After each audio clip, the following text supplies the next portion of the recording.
Hello students, कैसे हैं आप सब। तो मैं उम्मीद करता हूँ सब बिल्कुल ठीक है। तो आज काफ़ी टाइम बाद गैप हो गया क्लास में, उसके बाद हम डिस्कस करने वाले हैं हाइपरबोला, जो हमारा चैप्टर कंटिन्यू किया था कॉनिक सेक्शन। तो कॉनिक सेक्शन के अंदर सबसे पहले हमने क्या डिस्कस किया, सर्कल। फिर पढ़ा हमने हाइपरबोला, एलिप्स पढ़ लिया, पैराबोला पढ़ लिया। आज हम क्या पढ़ने वाले हैं, हाइपरबोला। तो 4-5 दिन गैप हो गया है, उसके बाद हम क्या करने वाले हैं, हाइपरबोला। तो पूरा फोकस यही रखना है, हाइपरबोला क्या होता है, क्या स्टैंडर्ड ऑफ इक्वेशन होती है इसकी, लेटस रेक्टम क्या है, जो भी कुछ हम डिस्कस करने वाले हैं इस चैप्टर से रिलेटेड वो आज हम बात करेंगे। चलिए ध्यान देते हैं।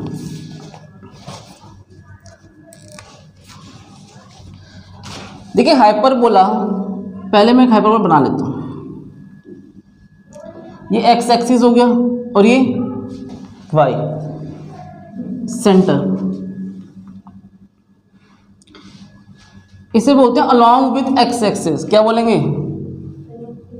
अलॉन्ग विथ एक्स एक्सिस, क्योंकि जो हाइपरबोला बना है ना बेटा वो एक्स एक्सिस पे बना है। पहली बात, यहां पर है एक फोकस 1, यहां पर है एक फोकस 2। फोकस के जो कोऑर्डिनेट्स होंगे c,0 और -c,0। ठीक है।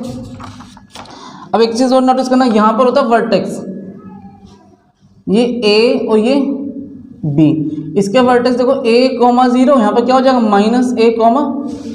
-A,0। ठीक है, पहली बात। दो फोकस हो गए, दो वर्टेक्स हो गए, ये आपका सेंटर हो गया। एक्स एक्सिस को बोलेंगे हम ट्रांसवर्स एक्सिस, ट्रांसवर्स एक्सिस। और वाई वाले को बोलेंगे इस बार हम कॉन्जुगेट, कॉन्जुगेट एक्सिस। समझ में यहाँ तक। अब सपोज बेटा मैंने यहाँ पे एक पॉइंट लिया P1 और एक पॉइंट लिया मैंने यहाँ लिया P1 ले लिया और जब P2 कर दिया। अगर मैं P1 से इस फोकस का डिस्टेंस निकालूं और P1 से मैं इस फोकस का डिस्टेंस निकालूं और उसका डिफरेंस कर दूं, मतलब क्या कहने का, P1 से F2 माइनस P1 F1। इस वाले डिस्टेंस में से इस वाले डिस्टेंस को माइनस कर दूंगा तो वही आंसर आएगा जब मैं P2 से F2 का डिस्टेंस निकालूं और F1 का डिस्टेंस निकालूं। P2 F2 minus P2 F1। अब ये कहीं और भी पॉइंट लिख दो, P3 P4, कहीं से भी, कि किसी भी जगह पॉइंट्स हो, वहां से दोनों फोकस के बीच का जो डिफरेंस होगा कैसा होगा, कांस्टेंट रहने वाला, इक्वल रहने वाला। कोई doubt.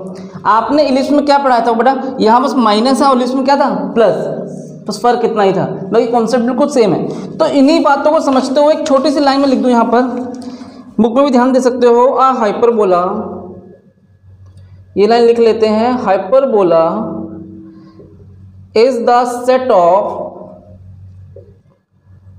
All points in a plane,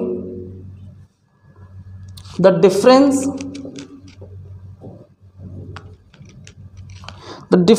of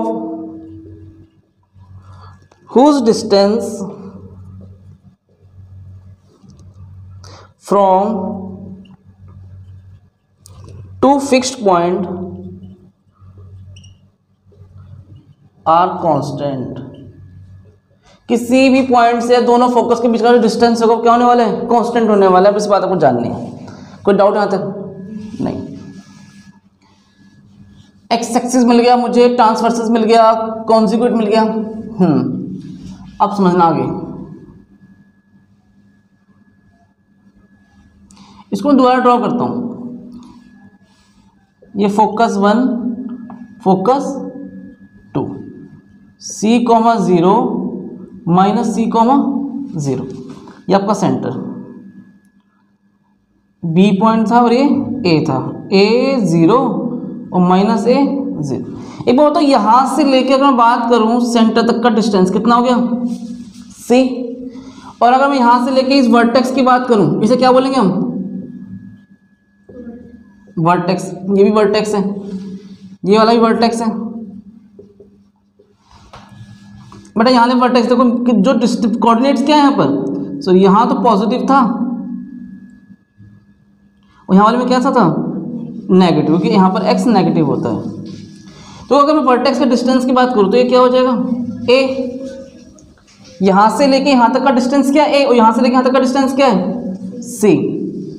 the same similarly यहाँ से यहाँ तक का डिस्टेंस भी क्या हो जाएगा, पूरा सी। यहाँ से यहाँ तक का डिस्टेंस ए। तो मैं बात करूँ डिस्टेंस बिटवीन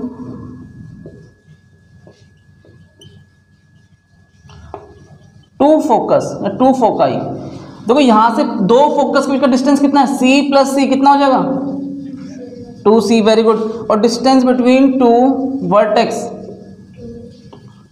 टू ए, कोई डाउट यहाँ तक? इस तरह से हमने साइन फाइंड किया, ठीक है। अब देखो ये जो होती है ट्रांसवर्स एक्सिस होती है, और ये वाली कैसे होती है, कॉन्जुगेट। पहले तो नोट करो, फिर आगे डिस्कस करते हैं। Length of transverse axis,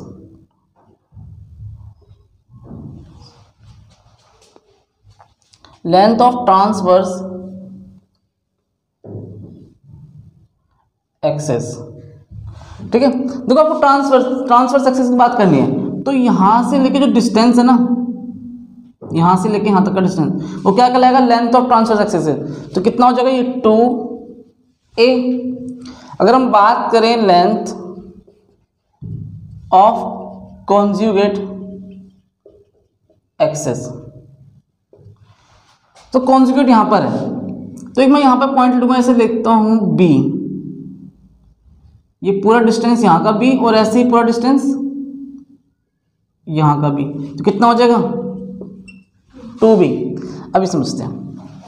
suppose मैंने क्या किया, एक टेंजेंट ड्रॉ करी, टेंजेंट ड्रॉ करूंगा तो फिर बिल्कुल स्पर्श करते हुए निकलनी चाहिए, इसे छूते हुए निकल जाएगी, और एक यहां से भी, ठीक है। और एक इस तरीके से टेंजेंट ड्रॉ करी, तो यहां एक इस तरह की फिगर ड्रॉ हो जाएगी। ये तो पूरा ए हो गया, यहां से यहां तक पूरा बेटा क्या है, ए। ये पूरा क्या है, बी, ये पूरा बी हो गया ना ये। अगर मैं इसको से मिला दूं,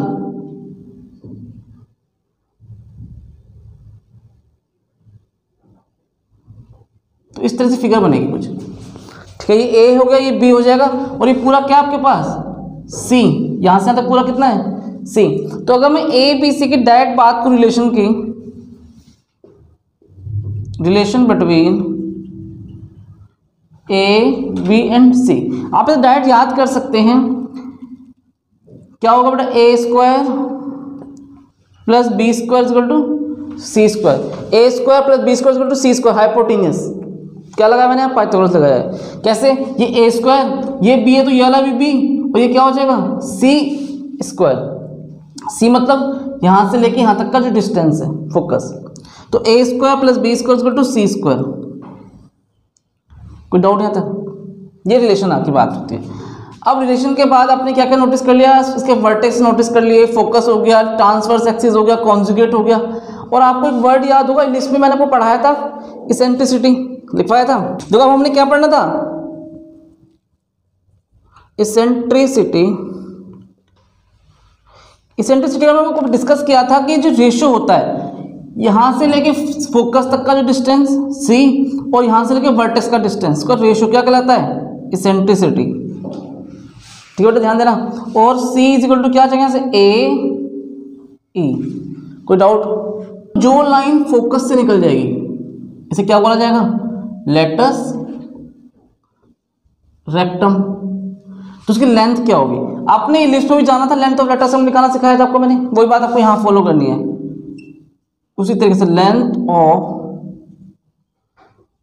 latus rectum is equal to 2b square upon में a।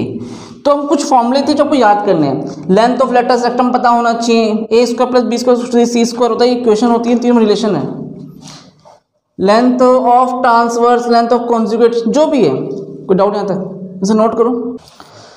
देखो अब आपके सामने दो मैं सिचुएशन बताऊंगा जैसा हाइपरबोला हो सकता है। एक अलोंग विथ एक्स एक्सिस जो आपने अभी देखा, और एक होगा अलोंग विथ वाई एक्सिस।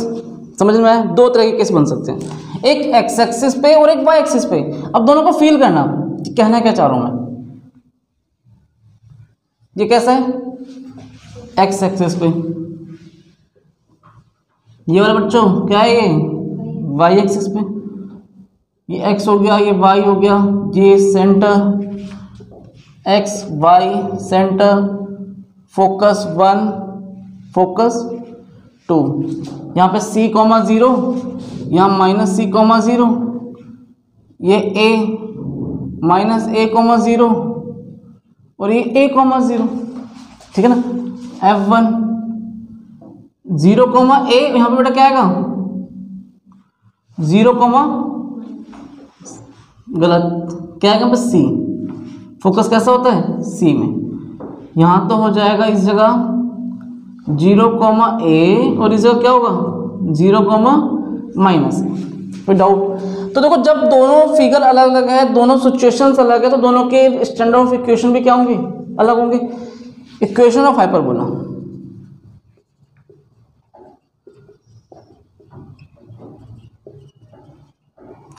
यहाँ पे क्या हो जाएगा, ध्यान से समझना, x² अपॉन में a² y² अपॉन में b² इक्वल टू 1।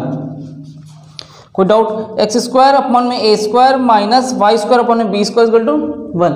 लेकिन वो यहाँ की बात करूँ तो y वाला पहले आ जाएगा, y² अपॉन में a² x² अपॉन में b² इक्वल टू 1, ठीक है।